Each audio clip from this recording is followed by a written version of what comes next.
What's up, everyone? My Epictastic community. Welcome back to the channel. If you are the 84.4% of are new here, welcome. This is Joshua Drake. Welcome to Epictastic Joshua. I talk movies, TV, music, and anime, and I decided to go back and give you my thoughts on the original classic that is, of course, the legendary Beetlejuice, which I have been wanting to talk about this for a while, and we're finally gonna get around to it. So this is a 1988 film. This was the second feature film directed by Tim Burton, and this stars Michael Keaton, Geena Davis, Alec Baldwin, Jeffrey Jones, and Winona Ryder. This is also written by Michael McDowell and Warren Scarn. Of course, after Barbara and Adam Maitland dies in a car accident, they find themselves stuck haunting their country residence, unable to leave the house, when the unbearable Deetzes, Captain O'Hara, and Jeffrey Jones, of course, and their teenage daughter Lydia buy the home. The Maitlands attempt to scare them without success. The efforts attract Beetlejuice, a rambunctious spirit whose help quickly becomes a dangerous problem for the Maitlands and the innocent Lydia.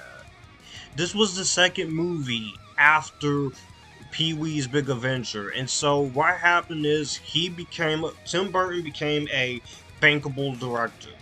And so what happened was this was a movie that was never going to get greenlit. Each different script, there was no imagination or originality in them. So what happened was they kept rewriting the script and such. And what happened is Michael McDowell, Warren Scarr, and Larry Wilson was able to take a script that was far less comedic and much darker, and they started flipping on their head. So what happens is the rewrite shifted the film's tone and made it a little more fun, but also a little bit more horrifying. And this movie, of course, was filmed for $15 million with just $1 million to give it visual effects work. And so what happens was, of course, we finally got the movie that we got.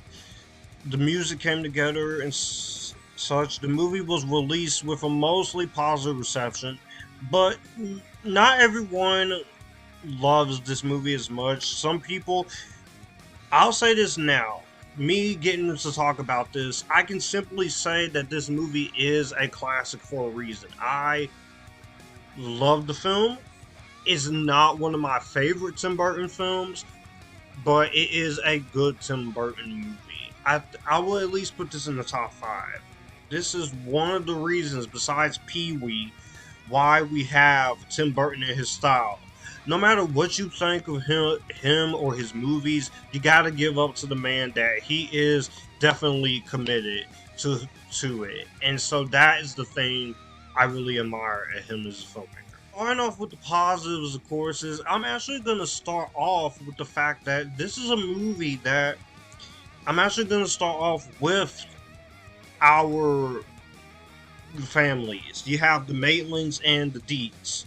Starting off with Alec Baldwin and Geena Davis as Adam and Barbara Maitland.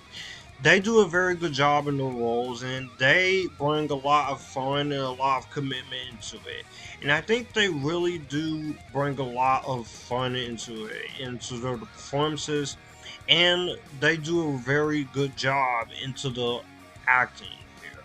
Of course, you do see that these two, after the accident, which they're not allowed to leave the spiritual world in the house, I definitely really enjoy that. I like the fact that these two, they have a lot of fun in their roles here. And Alec Baldwin is a great actor, and Geena Davis is a great actress we don't see a lot anymore.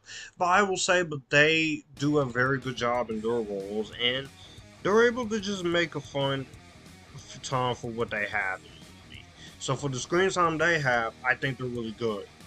And I also like their little relationship and their tension that they have with the Deetz family, which is, of course, consists of Charles Deetz, Delia, and their teenage daughter, Lydia. So I thought that is actually really good, and I do like them.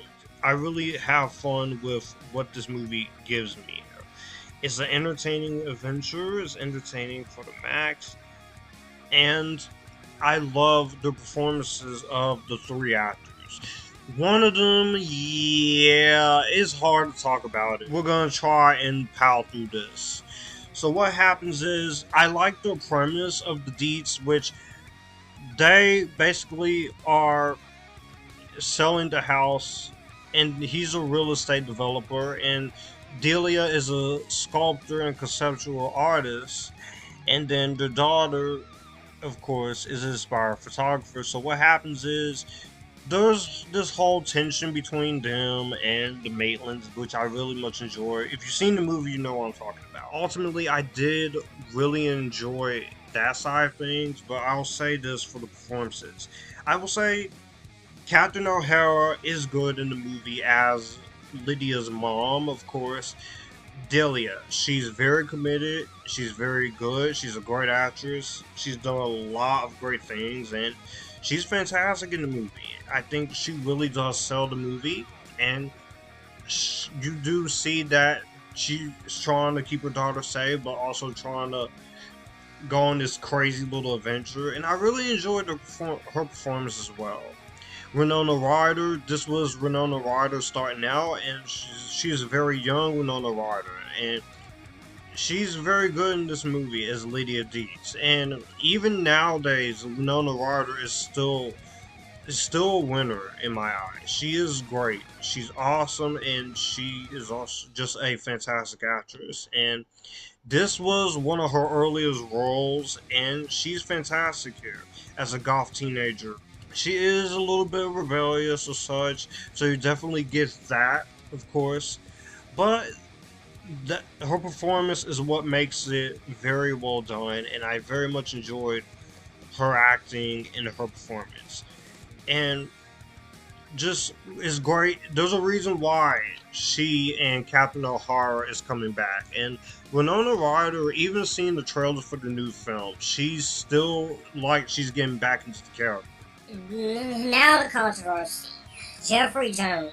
Now It's very hard to talk about it, of course, but I will say this now, according to this, Jeffrey Jones, despite all of those criminal activities and such, I will say that as an actor, the guy was a great actor, and he is a good actor in this movie. So despite the material and despite that side of things, so for that I can overlook it, and I'll say he's great in the film.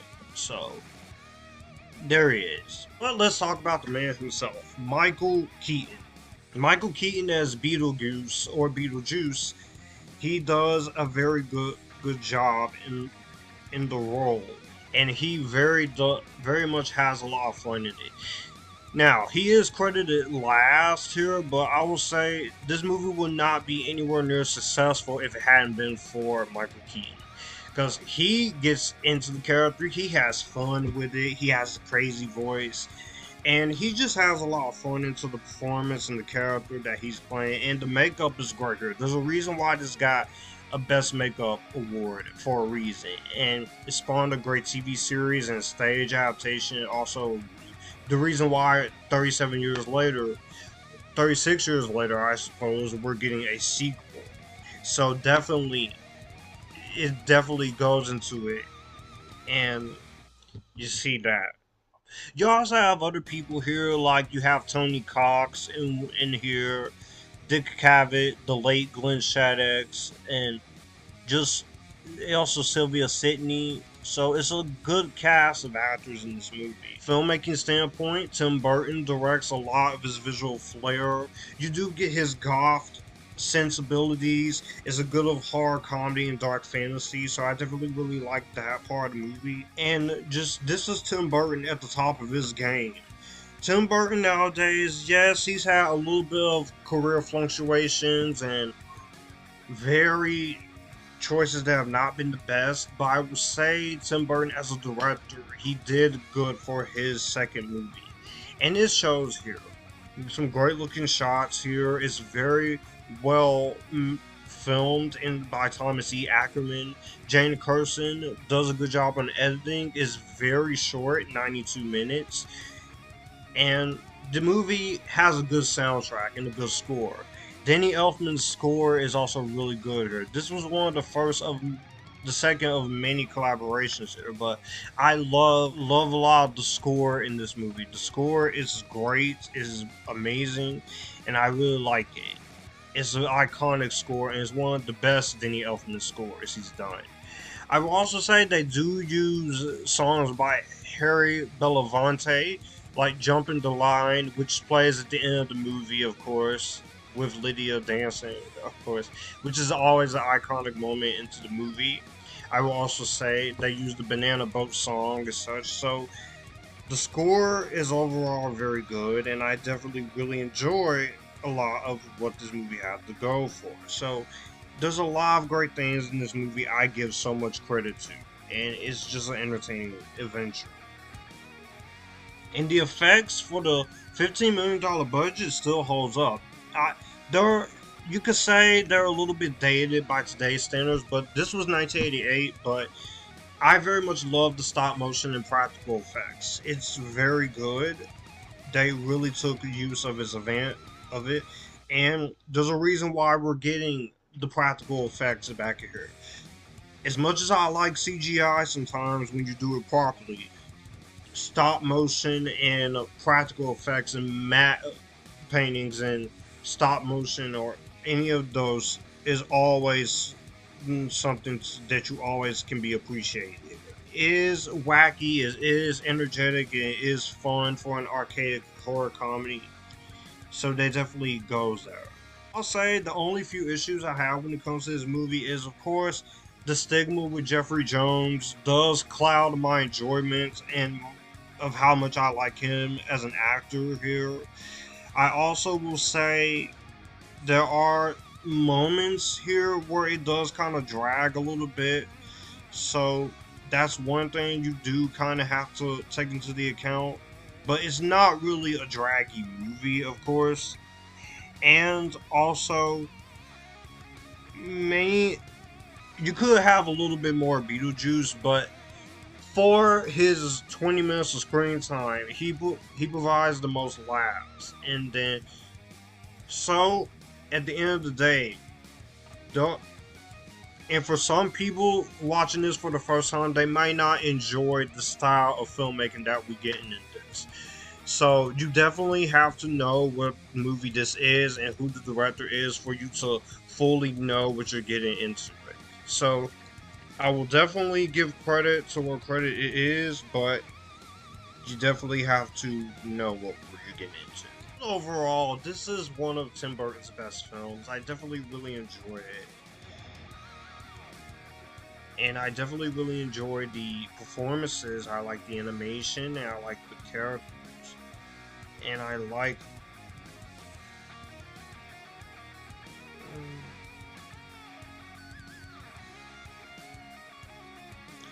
It's a very entertaining, little horror thriller that shows what Tim Burton is capable of. And despite his crazy track record, the guy is a great director. Some people don't love his style, and it may not work for everyone, but I love a lot of here that's in this. I love Michael Keaton's performance, I love the supporting cast, I love the makeup, the direction, the tone. Everything in this movie holds up very well. If you have yet to see Beetlejuice, I encourage you all to watch this and get ready to go back into the world of Beetlejuice for Beetlejuice 2. Well, that's gonna do it for the video that you just checked out. If you're new here, or if you're a returning member, you must really like what I do in terms of talking all this stuff that I like to do. So, if you guys are interested in me talking movies, TV, music, and anime, and doing all sort of creative fun things with me, please consider hitting the channel icon over here, and there will be a video here and a playlist or a different video here. As always, acknowledge me, join the Epictasticness, stay Epictasticness, and until next time, you guys keep it cool.